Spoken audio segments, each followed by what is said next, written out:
Bro, I'm honestly so tired right now. Bro, Like, that was me last week. Last week, every day, I was just making it through, bro. I was struggling. like 3 days, Nike Indoor Nationals, bro. Like that was tiring, bro. Like the first 2 days, like honestly, I was cool. The last day, like it was the lightest day to me. Not the lightest, because the first day was pretty light, but it was like kind of light.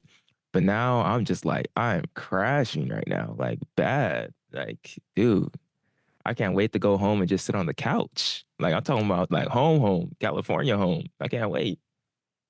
Yeah, that meet is no joke, bro. I last year when I was at it with you, I was indoor and outdoor. It's so much going on there. Just so many kids to work with. It takes you're giving out a lot of energy to talk to people. You probably talked to like 1,000 people over the weekend. No, I think I did like 40 interviews. And I did 40 interviews. I announced T helped me with the chain. So he did like 20. So I did like 20 of the chains and T did like the other 20 or whatever it is. But it's cool though, because you're a part of that, their special moment. And that's what I like to reflect from it. Like that is a memorable moment for each one of those kids to win a national championship and you get to announce their name. That's pretty dope. That's pretty dope. That's pretty dope. Yeah. Well, you ready, Aaron? Get into it. Let's do it. Let's do it, I'm man. Joshua Potts, Mr. Possible, always with the brother with the same mother, Aaron Potts, Super Hot Potts, and you're watching and listening to your favorite two black runners every single Two black Tuesday.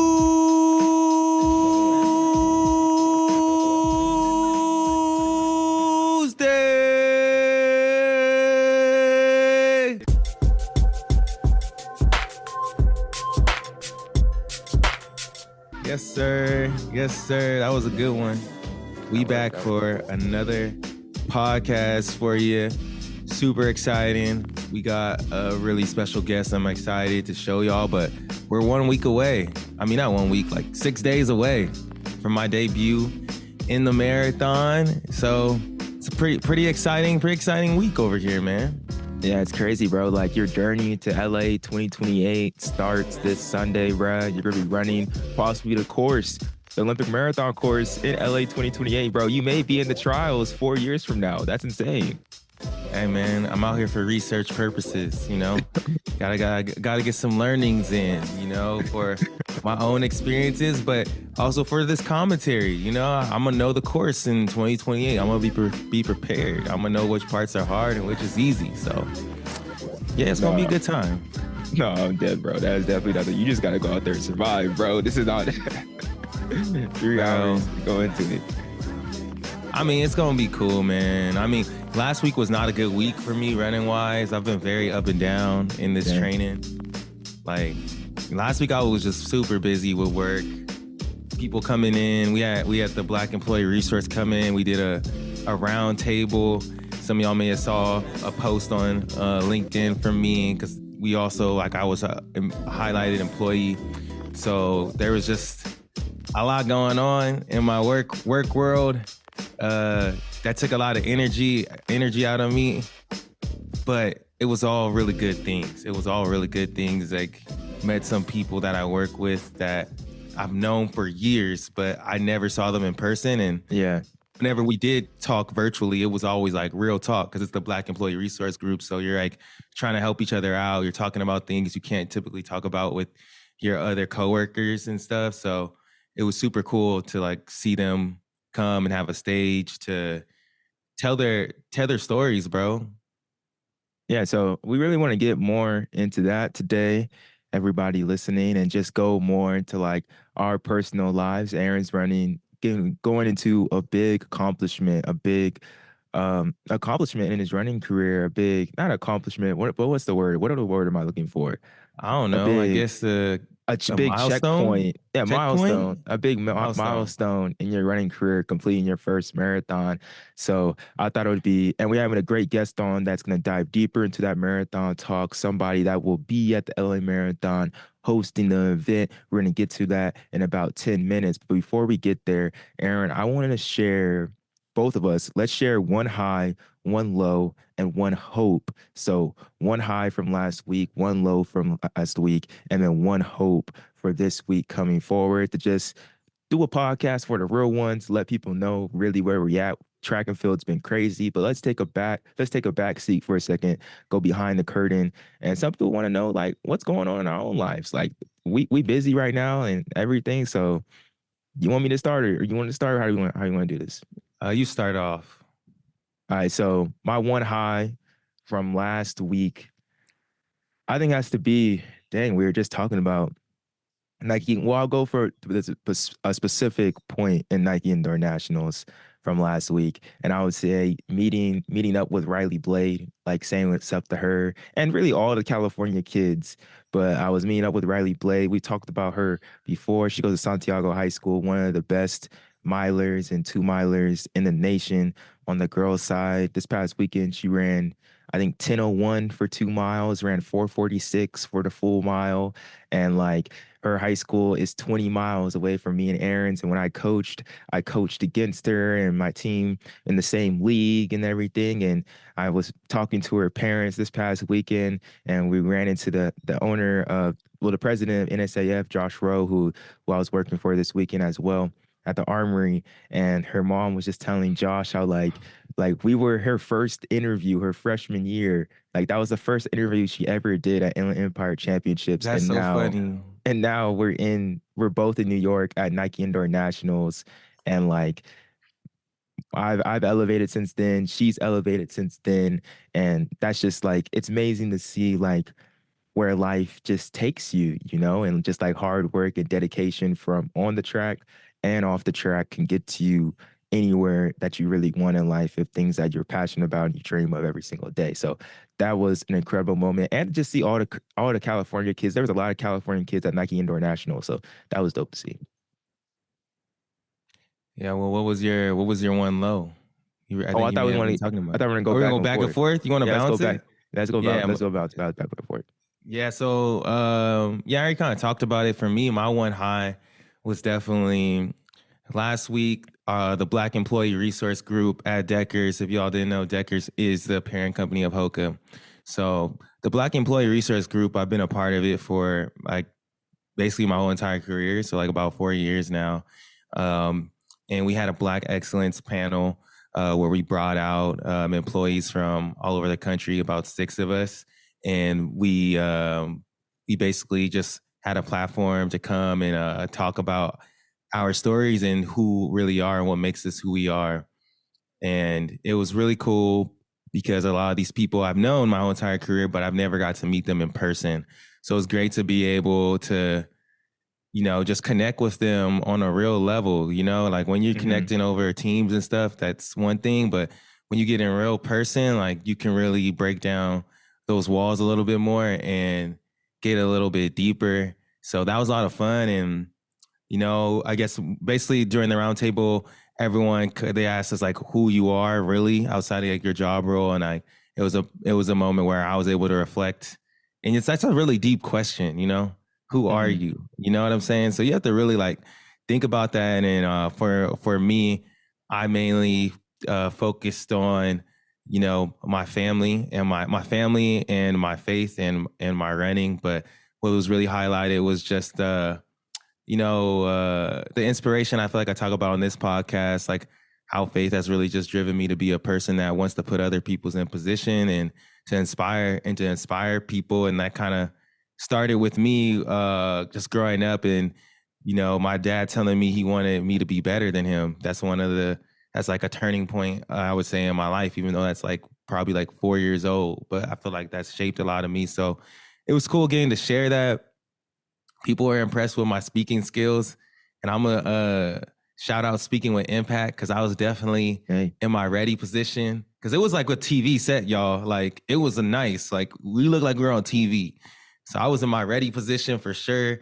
And I was using my hands and stuff like that. People were like, dang, like you're so good. I don't know if it's because you're on a podcast. And I was like, no, it's because I was on that Speaking with Impact, bro. No. They gave me the secrets, the communication. So no, that was cool.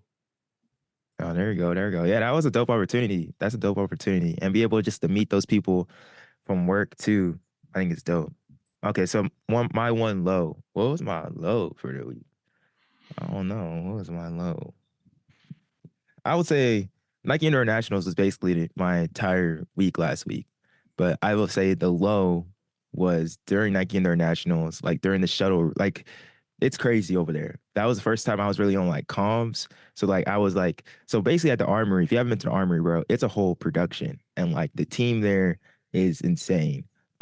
Like the AV department and what they do, digital media side is insane. It's basically they're basically running like they're basically running NBC Sports, New Balance Grand Prix, Milrose Games, such and such every single day with every single meet, where they're saying, take this camera, take that camera, take that camera, and a specific run of show for just about every single meet, and especially the big meets like this. So I was on comms this time and like was listening in to what's going on, and bruh, it was crazy. And I had to mess up.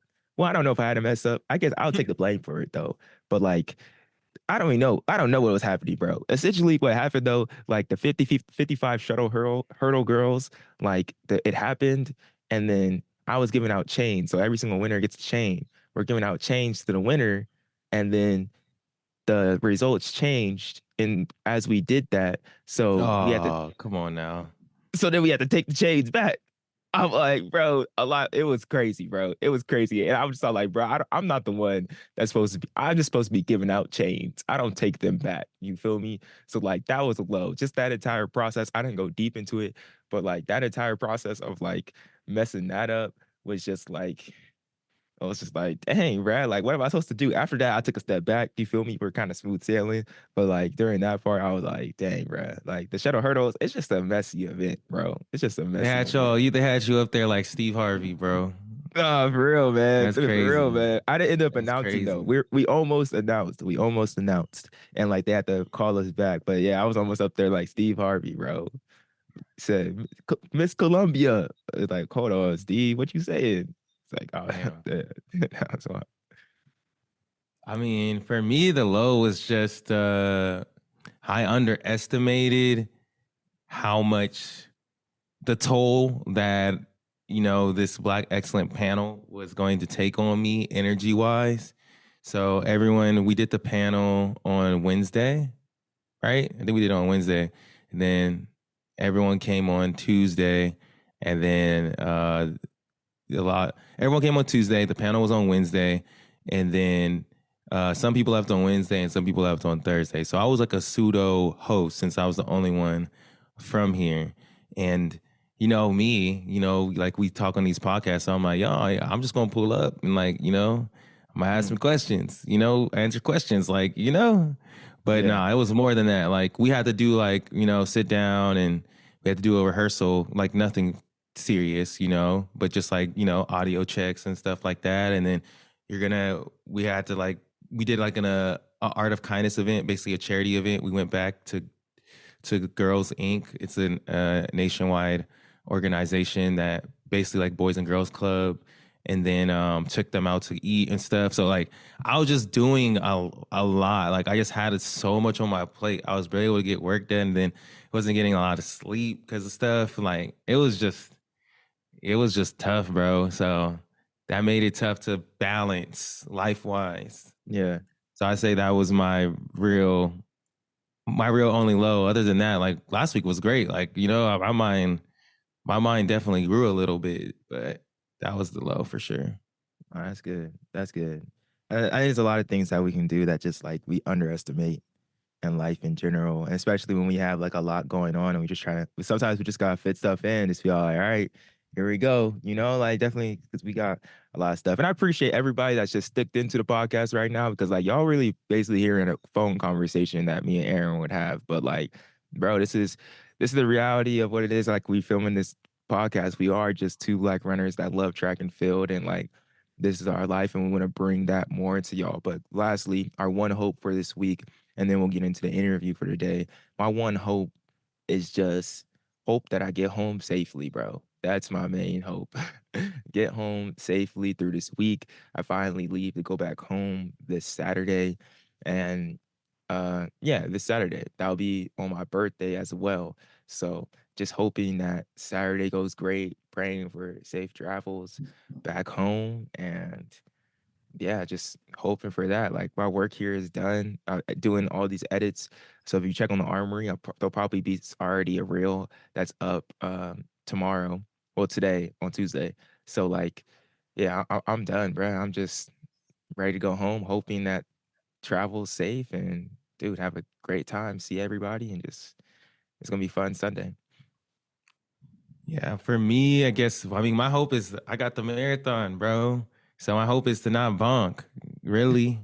Just cross the finish line alive, like you're saying, like just cross the finish line alive. But really, also, I guess my hope is like that I can just stay on top of everything going on because there's still the planning of like, getting there, picking up my bib, getting to the start line. Like, I just want to make sure I'm taking care. All I need to do this week is drink a lot of water and get good sleep and cook myself some meals at home. Like, that's what if I just do that, like, I'm pretty sure I'm gonna be successful. So my hope is that I can like take care of those things leading into the race. Yeah, it's gonna be your first time doing it, like to that scale. LA Marathon start from Dodger Stadium and then ending at is it Century Field? Century Field. Century City. I don't Century think it's on. something like Century that. City. Yeah. Century It's like City. Beverly So Hills area, I think. So super exciting, bro. But the person, as you go in there and you say you want to cross the line, the person announcing your name, we actually have on the podcast coming up next when you cross that line. That is Natalie Mitchell is going to be on the podcast right now. It's a pleasure to talk to her. Another Black person in the running sphere that's been killing the game for years. We get to learn more about her story, how she got into announcing, and so much more.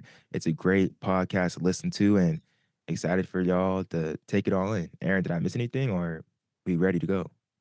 No, we ready, man. This is one of the most amazing voices you're gonna hear over a mic as well. That's the Facts. only thing you missed. Facts. Let's get into it.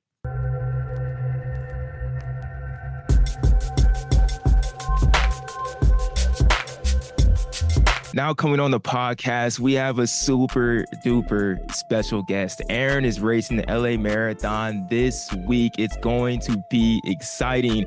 And we got the woman that will be announcing his name as he crosses the line. Plus, y'all know that gets y'all hyped, but plus she's also a 305 marathoner.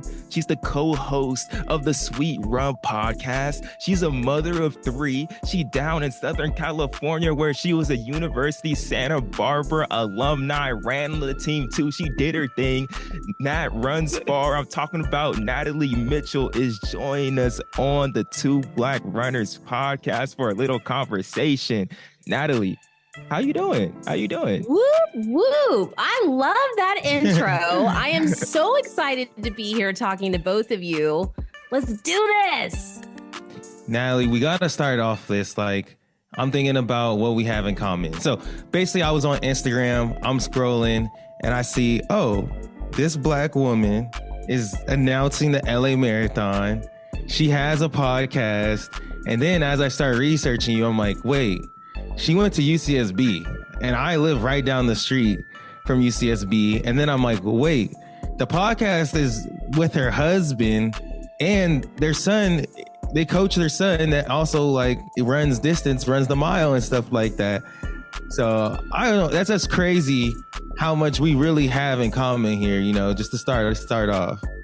I know. It's funny before we hit record and we were, talking about Santa Barbara and I was like, oh my gosh, one of my all-time favorite places.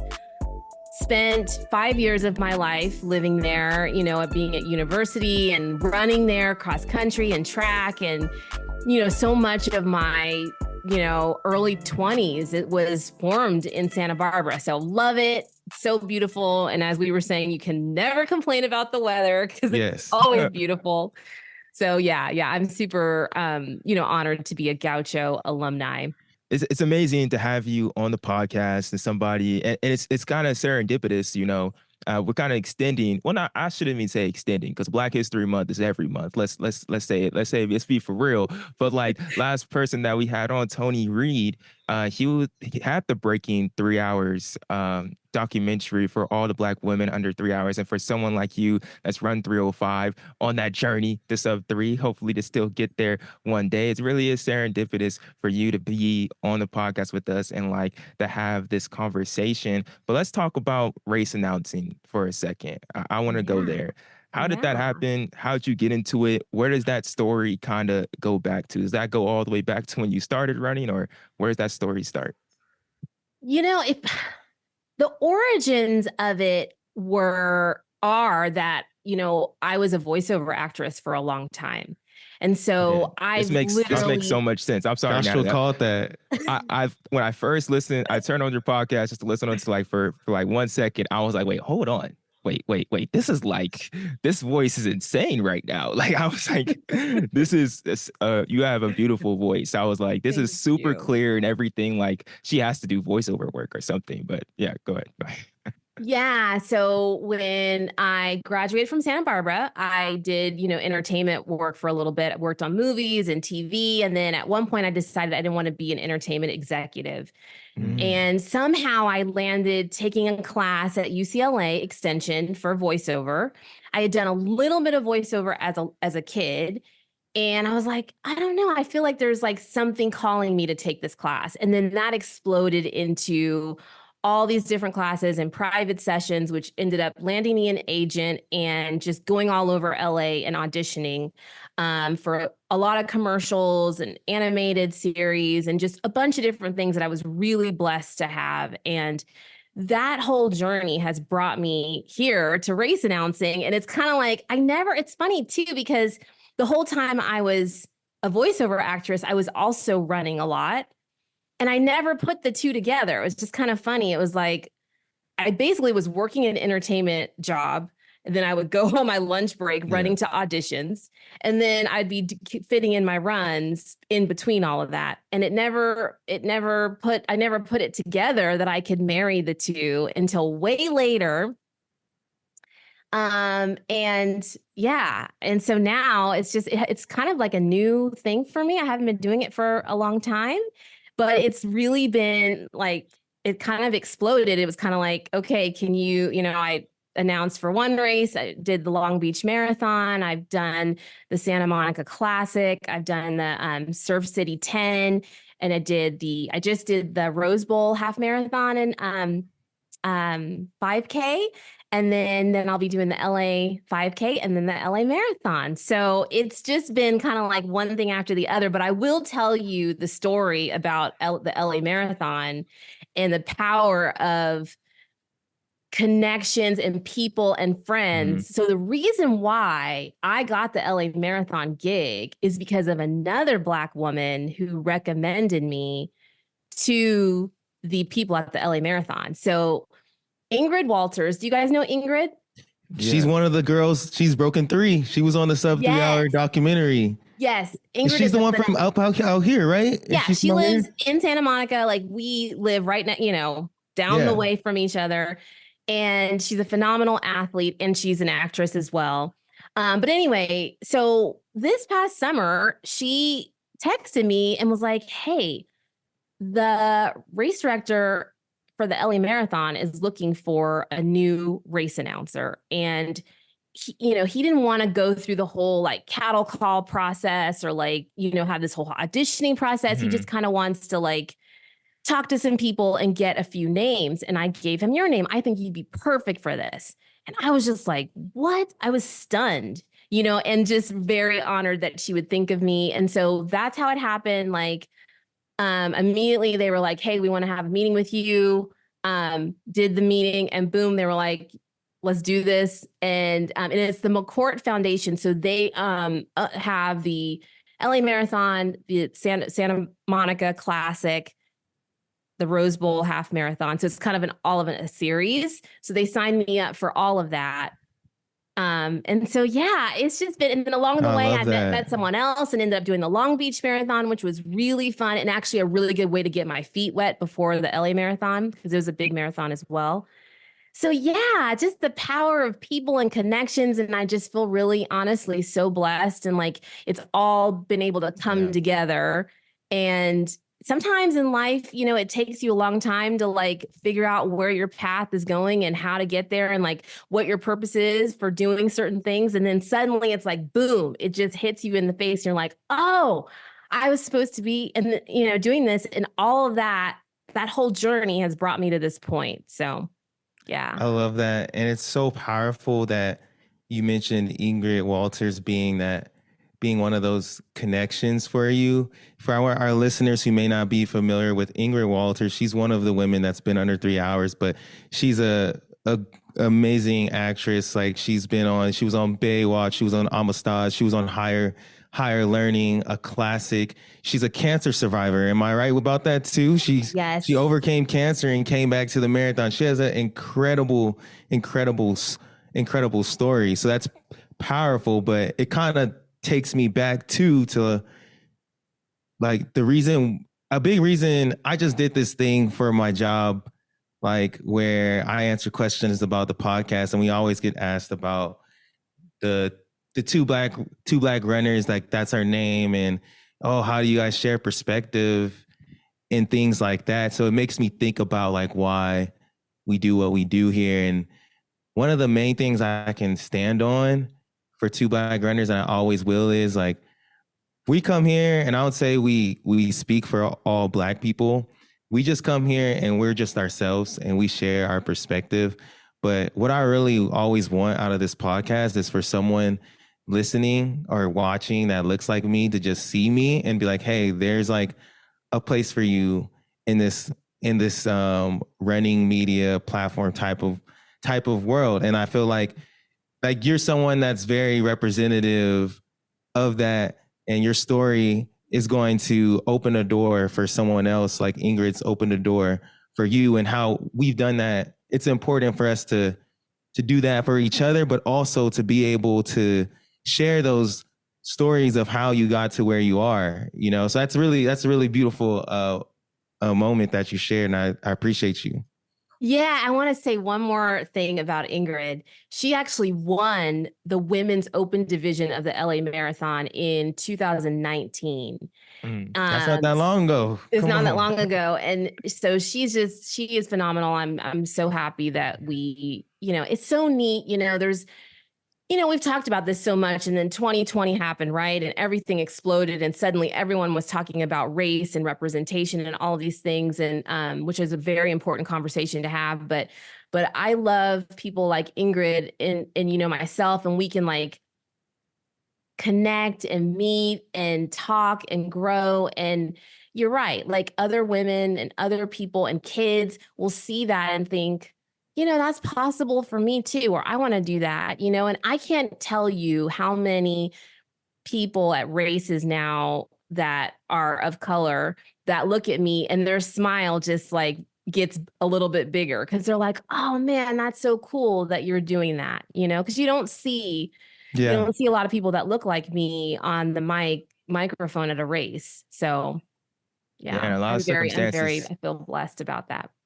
And a lot of circumstances too, it's just confirmation, because like they're already doing the thing, and then just to see someone else, it's like, man, like we really out here, like we out here, and that's such a great thing. And I think we'll talk about more of that in the podcast. But before we do, like I want to go back to this connection of just running simply, because I think that's a big thing that we like to talk about on our podcast as well. The fact that Aaron has parlayed his running career to a job at Hoka, a career really in marketing.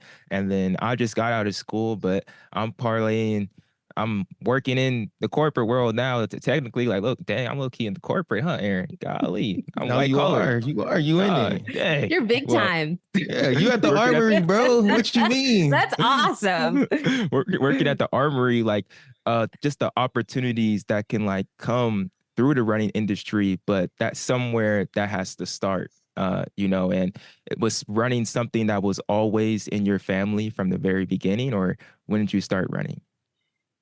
Yes. So my parents were not like, they didn't run races, and they were not professional runners. They just liked to run. They liked to be outside and move their body. And so from a pretty young age, 6 or 7 years old, they would bring me along with them. I was an only child. So it was like, I went everywhere they went.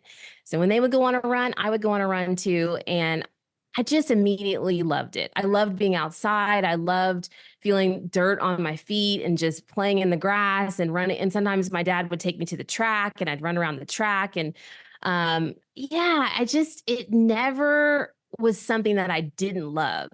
And so then I ran in high school after that. And then I ran in college, and I unfortunately got an injury in college. So that kind of really cut my career short. So I don't really know what my potential could have been in college.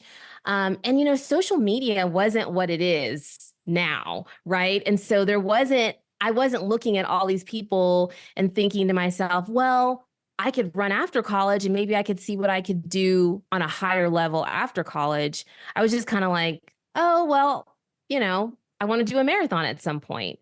So then shortly after college, I ran the LA Marathon. And then I ended up going on to run that 5 times and then had some other marathons, sprinkled in there as well. I ran, Boston and Chicago and some of the other local marathons that I love around here, like the Ventura Marathon and Mountains to Beach Marathon. And then, the kids started coming. And so I just, I kept running through as much as I could through my pregnancy and having kids. But I didn't really take it like the marathon part of it that like seriously competitively about what I wanted to do in the sport until after I had my last kid, our third. And then she was probably a year and a half old. And I just thought, I'm ready to kind of see what I could do in the sport. So I ran the Ventura Marathon when she was 18 months old. I didn't have a coach. I followed a plan online like so many people do. And it went fine, I think I ran like 3:32 or something like that. And I had my 3 little kids with me and it was a really great day. And then I thought, well, had started my blog and, people in social media was like, people were buzzing on social media and people were having running coaches. And I thought, well, maybe I should hire a running coach to give me more of a specialized program and attention and like really see what my potential could be. So I hired a coach and yeah, it's just been kind of going from there. I think maybe 2.5 years, 3 years after that, I set my sights on, wanting to go after sub 3 and just kind of like, it's just a fun goal. I'm like, I want to see if I can achieve it and like what it would take. And I think I can do it. I just don't know what the timeline would be. And I didn't care. It's just a really fun goal to have. So yeah, that's just been kind of like, since then I've changed coaches and I have my coach now. I loved my coach then. I love my coach now. And we're just having a really fun time. Like I'm balancing a lot as so many people are, I'm balancing the kids and my son, Josh, he's a big time, he really loves cross country. That's his first love. And so we're really into that. And now he's running track right now. And so I'm doing all that and my girls and then the podcast and, and all that. So, but anyway, yeah, as far as running, it's so important to me. I run every day and, I have this goal. And so I'll just keep going until it happens. Oh, that's really cool because I feel like your parents, they had that same type of mindset of just, they were out there and they were enjoying, being athletic, and it set the same standard for you that you're now showing upon to your kids. But I also wanted to ask about your husband. Did you all meet while you were at UCSB, and was he a runner as well? Because I think it's really cool that you all are on this podcast journey together. Yes, I know. It's like very much like, we have our husband-wife relationship and then we have this business relationship where it's really funny to hear like fly on the wall. It's kind of like he does the editing and all of that. And like, it's interesting. I mean, I love it. But it's definitely like we're business partners. But yes, so we met. So my husband, Gerald, is a Bay Area native. So he was born and raised in Berkeley. He went to St. Mary's College. He ran track there. He played basketball there. He did not do distance. He did not do cross country. He was a 400-meter sprinter.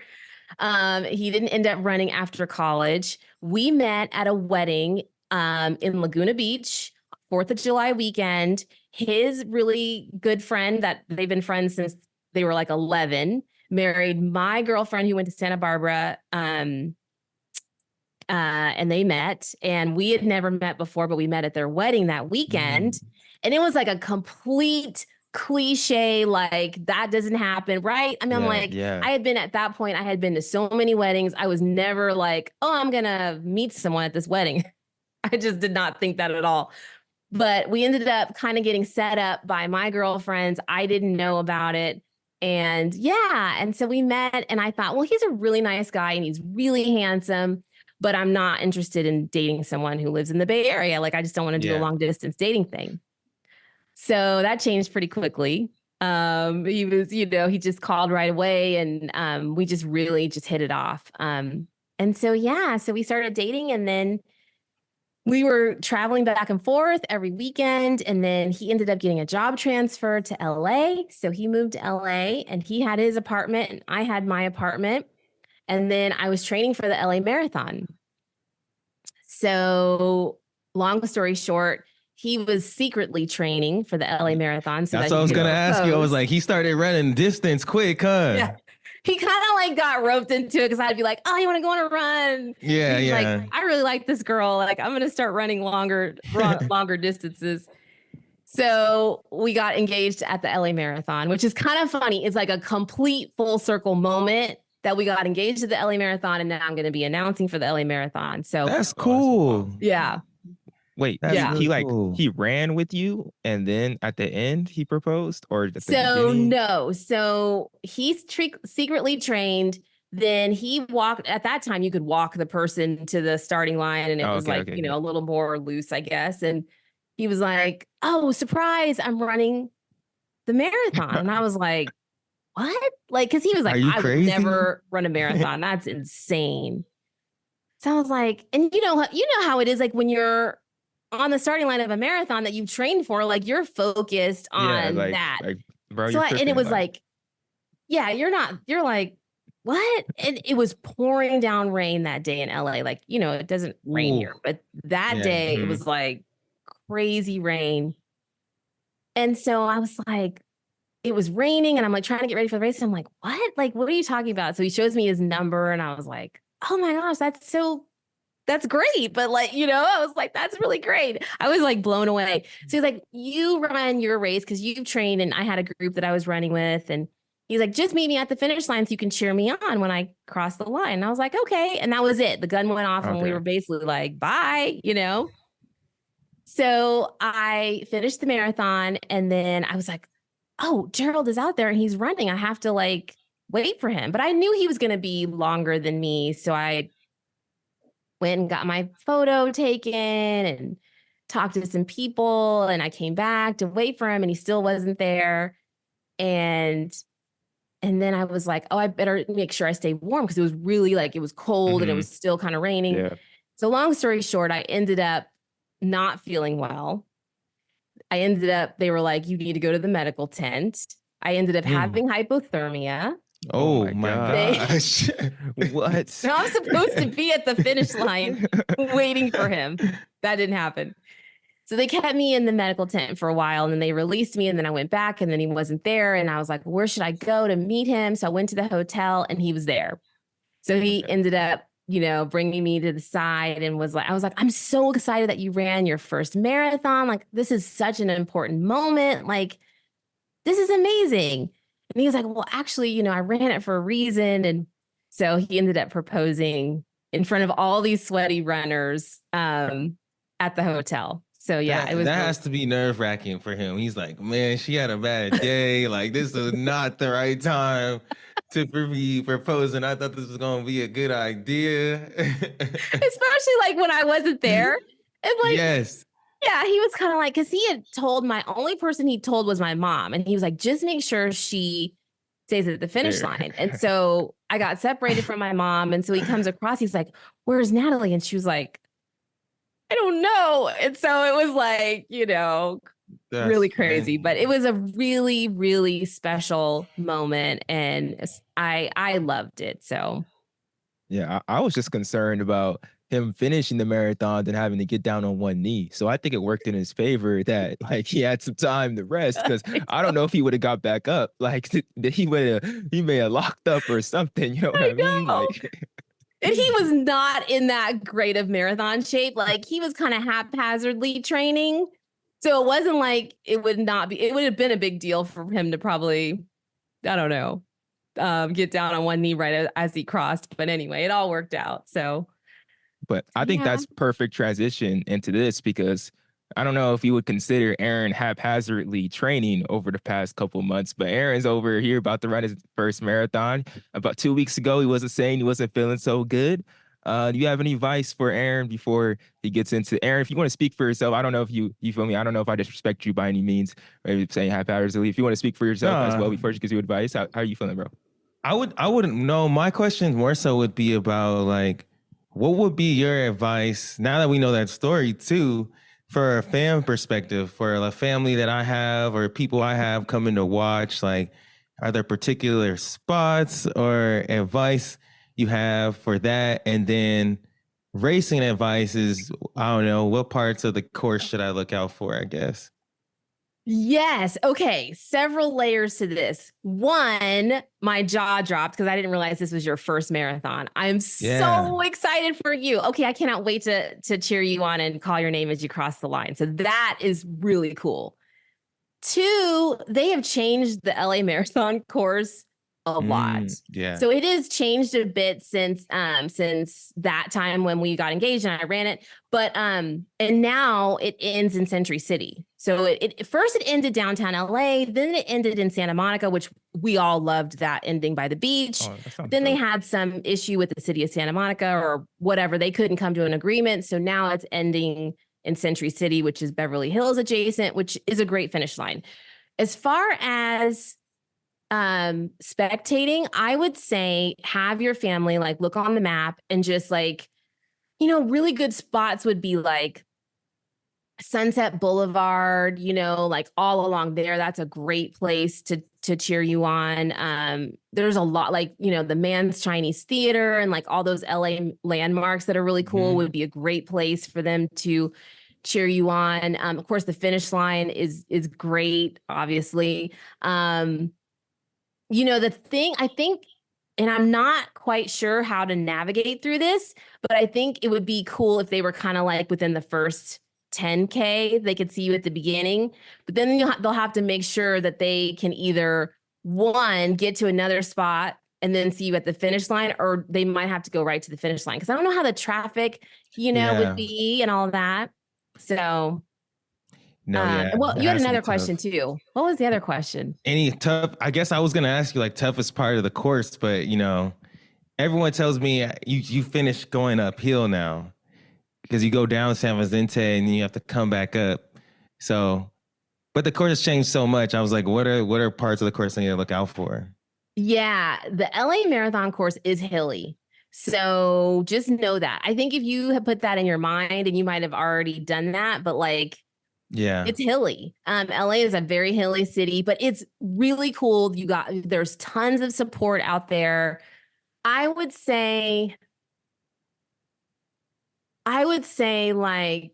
like in that Hollywood area is, just, be aware of that. There's like rolling hills there. But I think it's not going to feel that bad. You're used to running here, right? So there's hills everywhere. You run in Santa Barbara, there's tons of hills. Yeah.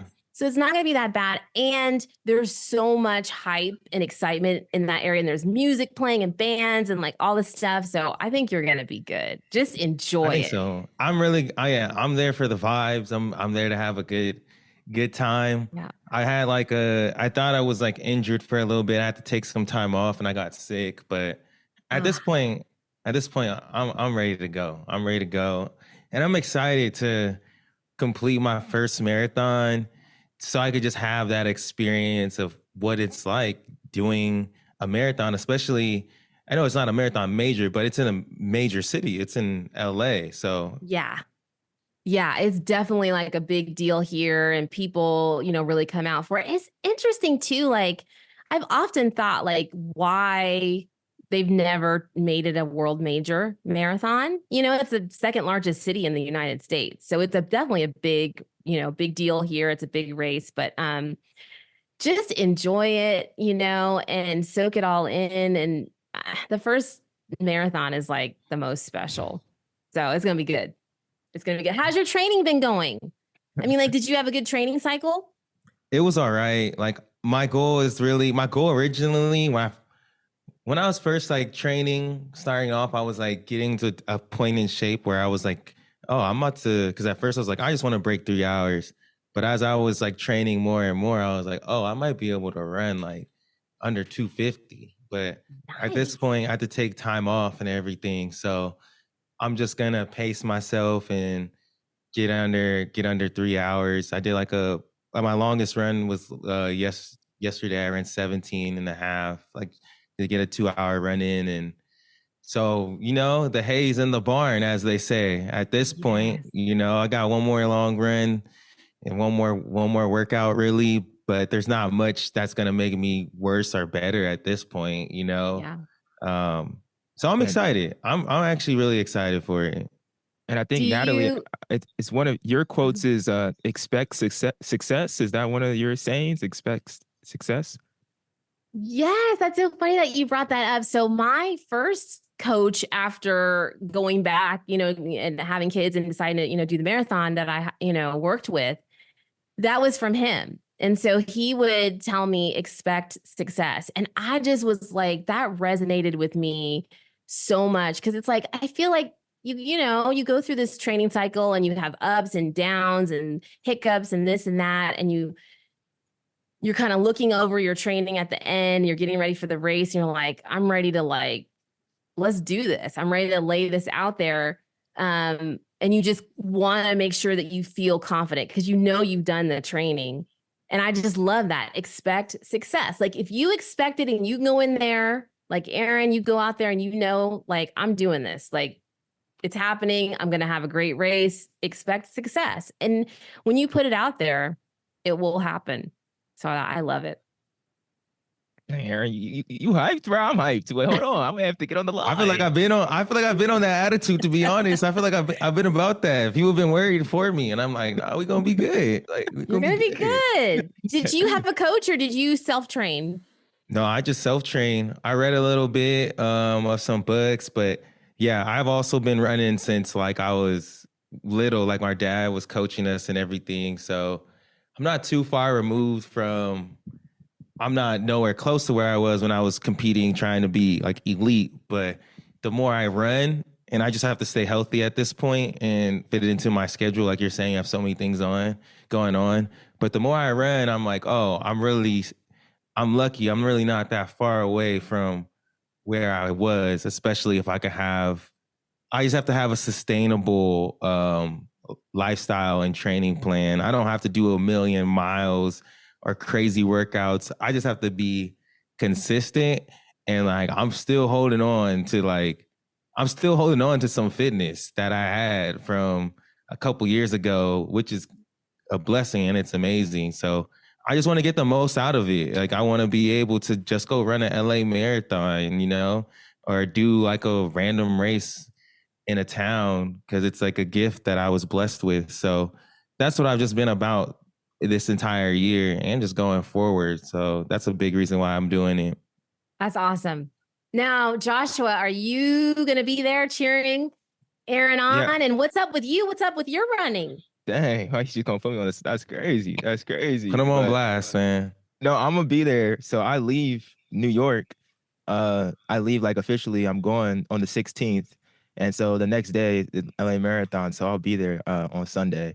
I'm gonna be tired because I have a red eye, but I'll be there for sure. And my His birthday is on the 16th too. Yeah, my birthday's on the 16th too. So perfect. March is busy time. But actually, since we brought this up, let me tell you guys my idea. This is my next journey and really what I want to do in my running.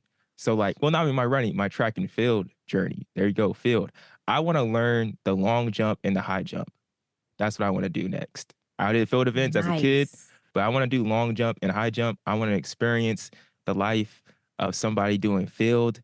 And I feel like that will give me a greater perspective. And I think if I do long jump and high jump, like those are two, like the field event, like there's two different types. You jump over a bar, pole vault, or high jump, or like you just have to like you have like one big you have one big attempt where like you can just foul by hitting a line or something, and long jump and high jump kind of cover those two things. So I think that's my next step, but we'll see. I run here and there. I ran a 800 at the Armory just for fun, like a month ago, or just almost like a month and a half ago. But that's what I want to do though. I'm trying to get in the field. I'm trying to get in the sand, the dirt. Okay, I have a quick story for you guys. This is really cool. You want to hear this story? Yeah, yeah. So not this past weekend, but the weekend before, we were at Agora High School because my son Josh was racing the mile, and it's now named the Tara Davis Yeah, seen that. Woodhall Invitational. And it was funny because I was looking at it and I was like, I think they said Tara Davis. And I was like, why does that sound so familiar? So anyway, we get there and I was like, oh my gosh, this is that Tara incredible. Davis. Yeah. That Tara Davis. Like, so she was so sweet. Like we ended up chatting with her and talking, to her and her husband. And like they had made the bibs with her image on the bibs. Oh. And so she was talking with all the kids because she's an alumni from Agora Yeah. High School. So that was so cool. And then she just won. Did you guys see that? Yeah. She just won the world championship, the indoor, for the long jump. So she's on fire. I can't wait to see her at the Olympics this summer. Like we talked to her mom. It was really cool. So yeah, go for it. Do the long jump. Yeah, come on. I'm gonna be like Tara Davis on the runway, man. I'm gonna be excited. That's right. I'm gonna get my duck mask and my cowboy hat and all my Tara. I know. I love her cowboy hat. Oh. But as we start closing out on this podcast, I do want to ask like two more questions. One question was, we're about like, what is it, 10 days or 12 days as we're recording this, as this releases, will be about 5 days away from the LA Marathon. What is just your preparation like for preparing to announce? Are you just going through names, looking at pronunciations? Like, what is the preparation like? How many names do you have to announce? Like, very good questions. Oh my gosh, you guys. So it is a big production. We are going to have tens of thousands, I mean, there's maybe 18,000 runners. And so, it's definitely a very big responsibility because I'm co-hosting with a man named Eric, and we did the Rose Bowl half marathon together. So we've gotten to know each other. And we also did the Santa Monica Classic. So we were getting to know each other, and he's really cool. But anyway, there is a big responsibility because, people train, they have paid their money, they're here in the LA Marathon. It's a big deal for them. And so you want to make them feel so welcome and, hyped up, and just like they're finishing a freaking marathon. Like it's such a big deal. We're also going to be doing the, calling out the charity half marathoners as well. And then we'll be doing the 5K runners on Saturday. So the plan is, well, one, for my preparation, we have a meeting coming up in a week. So we'll meet with the whole team and we'll kind of just talk about probably everything from the elite runners and, like you were saying, like pronunciation of names to just the total amount of runners and what we're expected to do. And then that weekend, we'll do the 5K. And then for LA Marathon Day, we will be at the start. So it's always a very early. I'm usually up at like 2:30 in the morning, just like getting prepared. And we have our scripts and like, we have to, I'm just so focused on that and like everything that they want from us is, as far as sponsors and talking about the sponsors of the LA Marathon, because that's a big deal for them, as well as all of the runners and any special stories and legacy runners, people that have run every single LA Marathon. There's so much to take in. So you really have your notes and you are prepared. So LA Marathon morning will be there at the start, and then they're going to have a car for us to take us to the finish in Century City. So knock on wood, because LA is famous for its traffic, that we can get there in enough time. They have people, they said they're going to have a couple people on standby to fill in if we can't get there, but we should be fine. So, and then they'll transport us to the finish line. And yeah. And so, basically how it works too, like you have, obviously you have like, you're up in this booth and you have your microphones and you have all your sound people. And so you're constantly communicating with them. And then we have like a teleprompter, and that's how we see the names as they're coming through. So they're usually pretty detailed. Like they'll have your name, like, so Aaron Potts, they'll have your age, where you're from. And so, I mean, obviously it's hard to call out every single person, but like we really do try to like keep the running commentary going and like and hype people up and have fun, as well as, really trying to call out all the names and make people feel good. I mean, you want to feel like special when you cross the finish line. So, yeah. No, it's gonna be super special for me, to be honest. Especially like, I know now that I like have spoken to you and stuff too, I'm gonna be definitely looking. And I'm wondering, like, who is the man you're doing that with? Yes, his What's name is last name? Eric Gilsonen, I and know him. yeah, so Eric is big in the endurance world. So he announces a lot for Ironman triathlon and a lot of those Ironman type events. So he's legendary in the sport and has been around a long time. So I'm honored to be, sitting next to him. So He does some work for Hoka. So like, he was actually just up here the other day. I was just hanging out with him, saying what's oh up. my gosh. Okay. You Yeah. have to tell him that we all talked, because Yeah. he loves Hoka. So we've talked about that a lot, but yeah, he's great. I still think it's crazy that y'all are gonna drive 26 miles and try and get there in like 2 hours in LA. Like that could be a struggle on Sunday morning. But what I also wanted to know too, as we close out the podcast, like I think the crazy thing about you is seeing how much from just starting at a young age, running becoming your life, falling in love with that sport.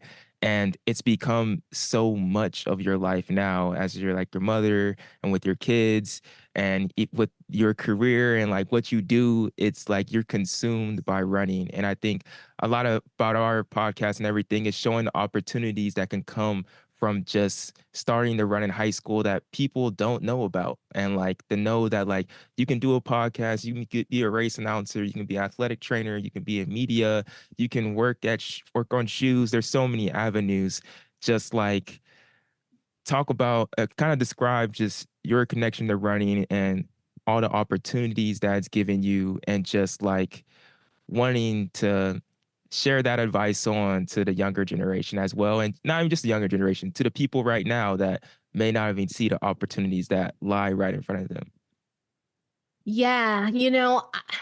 I will say that like in life, when you really are passionate about something and you really love it, you can make it a career. It may not be easy. It may not necessarily go in the way that you want it to.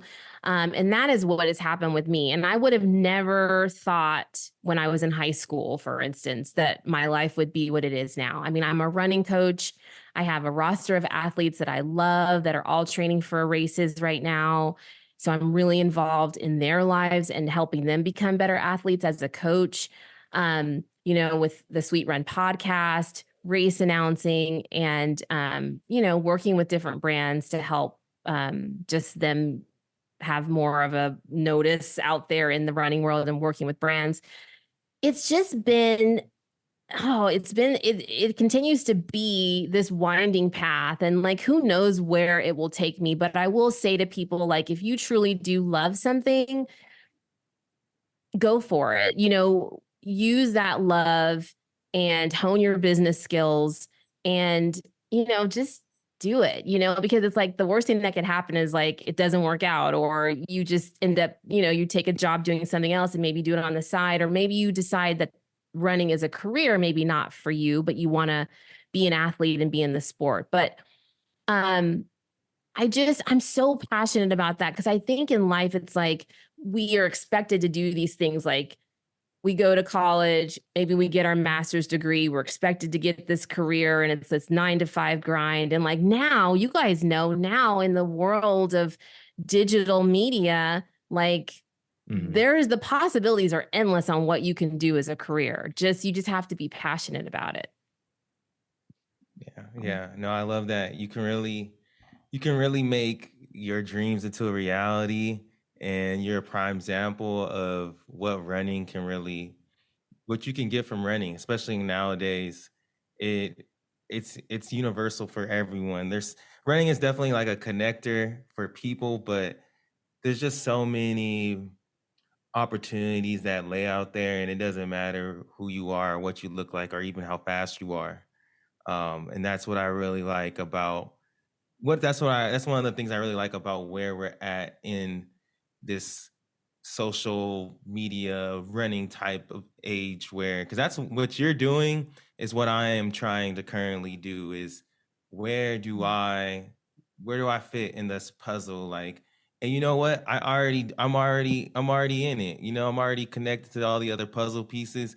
I might not be able to put the exact name of what it is, but I think about when you were doing, voice acting and running, and then it just like all came together. And it's been really cool. It's been really cool just hearing about your journey and inspiring. So just appreciate you coming on, and I'm excited to see you when I cross that finish line in LA. I'm so excited. I hope that we can all meet in person. I will definitely be, excited to meet you guys. Thank you so much for having me. I'm so excited that we could do this. And yeah, this is awesome. So thank you. Yeah, I wish best of luck to both of y'all on March 17th. You don't need to wish me any luck. I'll just be cheering both of You'll y'all be on. But driving though. He might have to be driving. So yeah, That's we have to right. be driving a little Spectating bit. is a big job. Oh, most definitely. If you see me at a cross country meet, I am sweating. I am sweating at a cross country meet. This is a marathon though, so not as much running, but cheering is an enormous responsibility, unlike any other. But Yes. appreciate you, Natalie. We'll meet up for sure. Good luck. I don't know. I don't know what to say. Thank you. Thanks, guys. Thanks, Joshua. Thank you, Aaron.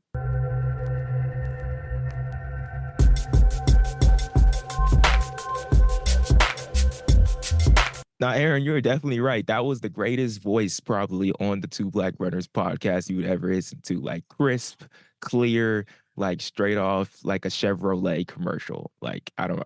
You know what I mean? yeah, for sure. And definitely like inspiring too, when you like to go from voice actor to race announcer and to see those worlds collide. That's pretty cool to see how her passion, turned into her work through running. Like, what more could you ask for? No, it's a great example of seeing how you keep on chasing your passion, keep on chasing your dreams. And even if your work doesn't start off as that, eventually you can end up there, especially if you just stay consistent, stay disciplined, like things work it out. And life is long, life is long, like things change and you gotta accept it and embrace that change. And I think that's something that you may have to learn this Sunday, bro, in the LA Marathon, that like it's something we've been learning for running forever. Like at some points, like it hurts and you gotta embrace it. You feel me? And I think you may definitely learn that in the marathon. And as we get out of here, bro, that's basically what this podcast has been focused on, the marathon. What's your final thoughts, man? What's your final thoughts? This last time people will hear from you until the next podcast. Next time they'll hear from you, bro, you'll be a new man. Low key, everyone is telling me like, man, your life's about to change. Like, what you about to do? I'm like, damn, like what? Like, what you mean, bro? I'm just going. To me, I'm playing it chill. Like, I'm just going on 26.2 long run. Like, you know what I'm saying? But yeah. Final thoughts is I'm gonna enjoy, this marathon experience. I'm gonna take a lot of videos, so be ready for another questions on the run. But yeah, excited to see what comes from this afterwards. Wondering how I'm gonna feel about it. Will I do another one? Will I want to go further, or like, shoot, will I be able to use this momentum to get back in the track? So we'll see, man. But just know that your boy's gonna have a good time. I'm gonna have a lot. I'm gonna have the most fun out of anyone out there. You already got the fit picked out, the shorts, the singlet, the shoes. Gonna have the running report singlet on with my Rocket X2s. Still working on the shirts and the socks though. So with the we'll Rocket see. X2s, is that the ones? That's not the ones that they're running at the trials, right? Or what's No, like I just got my That's a CLOX. Yeah, that's the CLOX one, and I just got my new pair of those, so I'm not used to running in them yet. So I'm just gonna stick with the Rocket X2. Just play it safe. What was this is random. What was Raj running in? Shout out your friend For the Raj. 100 miler, I think Yeah. he ran in the CLOX. Let me see him. I don't know. I think he may have ran in the CLOX one, I think, actually. But I will next up, my boy Raj, Javelina 100 for the people that know ultra races. It's a big one. It's a 100 miler. I'm gonna go to that this year actually, and I'm gonna pace him for 20 miles. So I'm gonna learn a little bit about ultras too. Oh shoot. Oh shoot. Hey, Two Flag Runners going global. Every single part of the track and field, athletics, running type game. And just where y'all know, like we just here doing our thing, ain't going nowhere anytime soon. We'll see y'all next week on the Two Black Runners podcast. I think we'll see. We'll make something happen. If you don't hear from us, you already know how we be. You'll hear from us the next week. Cause like, come on, we ain't going nowhere. But appreciate y'all. Thank you for listening in. Aaron, anything else? No, just make sure y'all leave a review. We need those ratings and those reviews. I know we don't be asking too much, but if y'all could do that, we really would appreciate it. See y'all next week. Let's get it.